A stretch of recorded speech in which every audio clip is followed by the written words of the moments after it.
हे भारी केलं. आवडलं. आवड. आपल्या शिवाजी महाराजांचं गड किल्लं ह्या अशा प्रतिकृती हा हे राखलं पाहिजे ना आपण. कसं बोलू. कसं काय आपण बरोबर. आज चाललो आहोत आपण लोहार बांधव यांचे पत्र घेऊन. हे पत्र ऐकून त्यांच्या प्रतिक्रिया काय आहेत हे पाहूया. चला. आजचे पत्र महाराष्ट्र राज्यातील आमच्या तमाम लोहार बांधव यांच्यासाठी समर्पित. सकाळी कोंबडा अरवायला भल्या फाट्या कामाला सुरुवात करणारी ही आता तुमची शेवटची पिढी.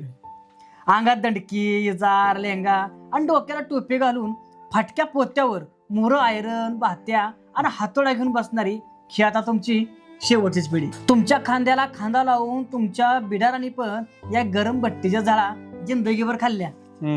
बिराड भाता वाढायचं, त्याच्या वरच्यावर तुम्ही कोळसा टाकायचा, ते पेटवत ठेवायचा, तवा कुठं लोखंड तापायचं, त्यावर तुम्ही गव्हाचं घाव आणि हातोड्यानं आकार द्यायचा आणि त्या लोखंडाचं नवर उपडे यायचं. भट्टीमधनं निकार लोखंडाचं कण कित्येक वेळा तुमच्या अंगावर उडलं. जागोजागी तुम्हाला त्याच्या गाठी पण झाल्या, पण त्याच्या कधी तुम्ही तक्रार नाही केली.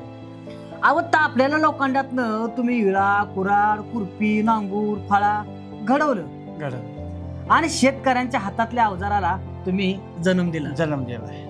अहो घानाच्या गावावर तुमचं अंग पण टणक झालं, हाताला घट्ट आलं, तर रोज घामाच्या दारानं तुम्ही आंघोळ केली. पण युद्धभर पोटाचा डबरा भरायला नेटानं संसार करत राहिला. अहो उभा जन मागे मोर बसून तुम्ही मराठी मातीची सेवा करत राहिला. कधी कधी शेतकऱ्यांचा नांगर, बोताटीळ, कुऱ्हाडीसनी तुम्ही धार लावून दिली, पण तोंडातनं नाही हो सबूत कधी काढला नाही. पण सगळ्यांची नड काढली हो. आता कारखाना आलं, तयार हत्यारी बाजारानं भरलं, पण तुमच्या या कष्टाचं आणि मातीचं सेवेचं मोर आता नाही राहिलं. पण मराठी गावगाडा, परंपरा, संस्कृती जपणार आमचं गावचं लोहार तुमचा सत्कार करायचा राहूनच गेला. म्हणून आज अभिमानानं ह्यो मराठी वारस आपला सत्कार करून तुमच्या जुन्या आठवणी तुम्हाला दाखवायच्या. बघणार की ते बघून तुम्हाला काय काय आठवतंय किंवा काय काय तुम्ही यातलं बघितलंय. जुना काळ हे असा बरोबर असं हे दुपाकी घर होतं, दुकान होतं. असं इथं दुकानाच्या पुढे आम्ही इथं आमचे वडील काम करते ती, त्याच्यामुळे त्यांच्या ह्याच्यावर आयरन मी गण मारतोय. तिथं आमची आई बाता फिरवते. आहे असा हे बाता आहे, तो बाता असा आम्ही असा ओढीत होतो तिथे. इथं पुढं आमच्या घराच्या पुढे पिपरण आहे, इथं पिपरांच्या खाली गुरं बांधली ती.